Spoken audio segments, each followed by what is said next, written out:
Hello everyone, it's me, Ella, and today we'll be reading chapter 2 to 3. Ariel makes waves.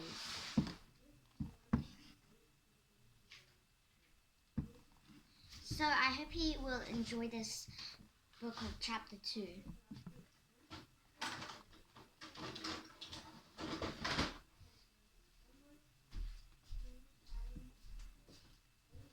Chapter 2, Whisked Away. All right, Atina called, as the girls swam back after another exciting ride. One more, and then it's time to head home. Ariel shook her head. I can't believe it. It feels like we just got here a few minutes ago. What do you mean a few minutes ago? Arista said and giggled. We've ridden that current so many times. I'm dizzy just thinking about it. You girls can go for one last spin. You want? If you want, but I'm going to put my fins up. She swam towards the reef, shouting, Ellen. Ellen scooched over so I can lie down. This girl is tired.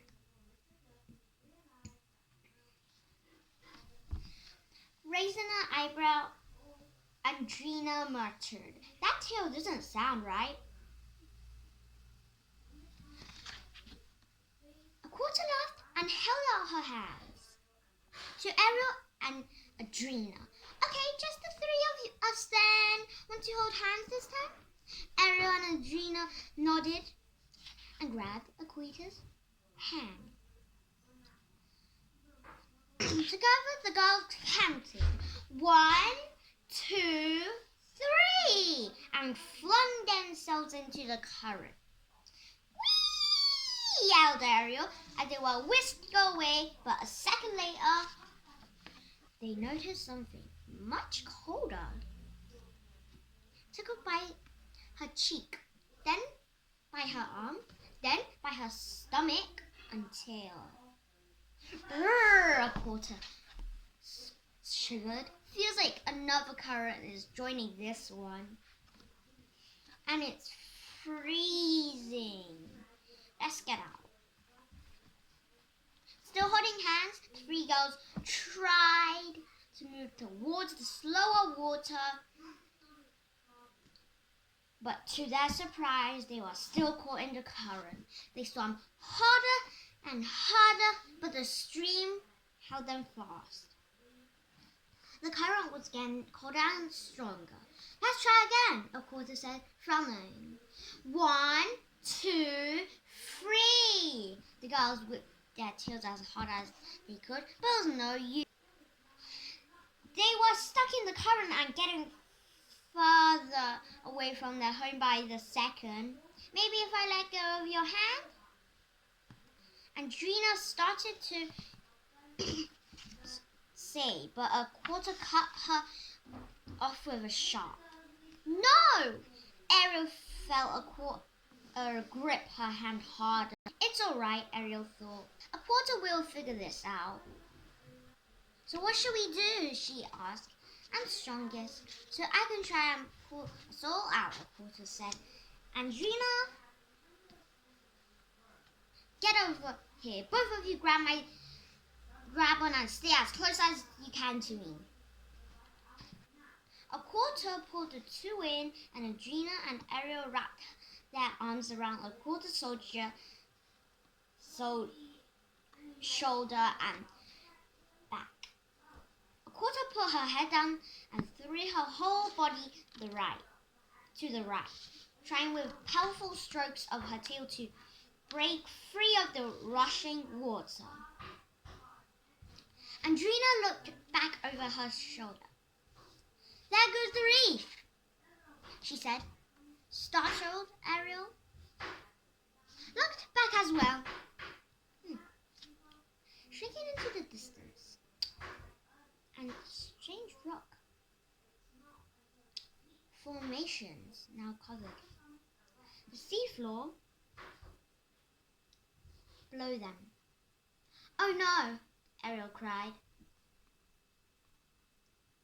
"Ariel thought we're going to be a lot of trouble when we get back." "Keep your heads down," a quarter said, panting. "There's less. Drag that way." Ariel and Adrena obediently ducked their heads. "It felt like we're making progress," Ariel thought.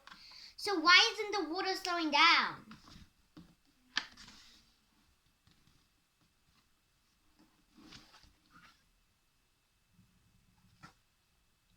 They broke apart to look at the surroundings. Adrena said.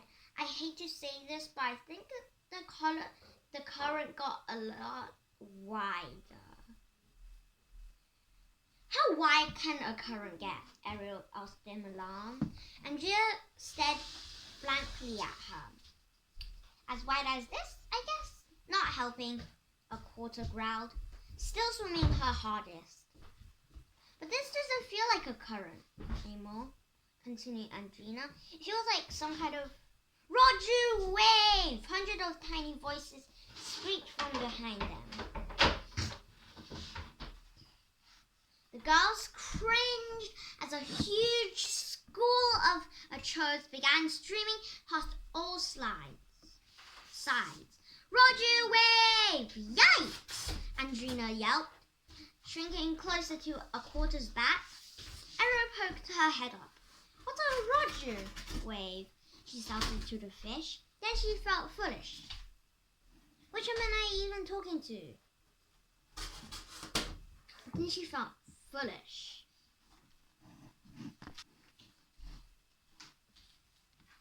Which one am I even talking to? She wondered. By the time of them hears me, they'll be too far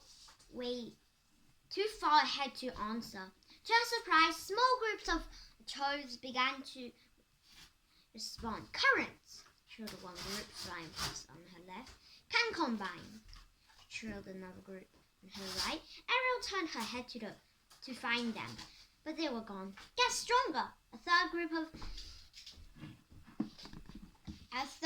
had managed to swim level with Ariel for a moment, fastening their tiny eyes on her. And then the whole school took up the shout. "Roger wave!"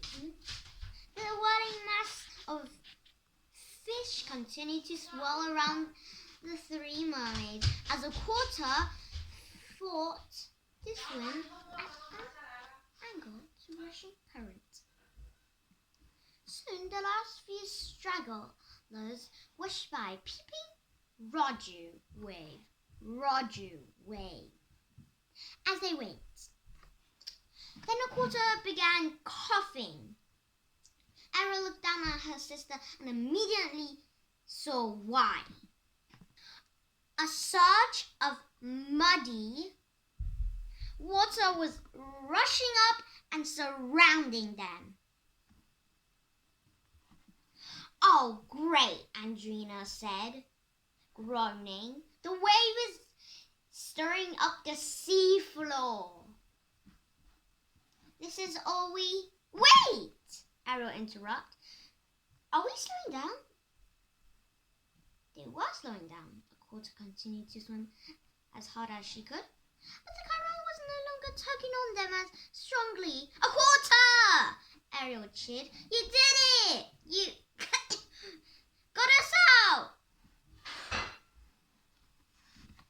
A quarter gave one last flip of her tail, which finally pushed the sisters into peaceful water. But just then, a cloud of ooze came up around them. Three girls hugged one another tightly. "A quarter, what should we do now?" Ariel asked. There was no answer except a quarter's coughing. "Gina, I'm out of ideas." "Cough, little sis." Ariel peered into the muddy, water.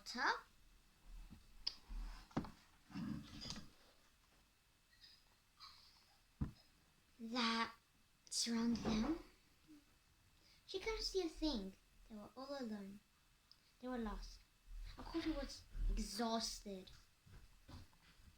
Nigeria was out of ideas. He was going to get them out. Chapter 3, To the Light. Next, we're going to read Chapter 3 in the next day. And I hope you enjoyed Chapter 2 of Ariel Makes Wave. Bye!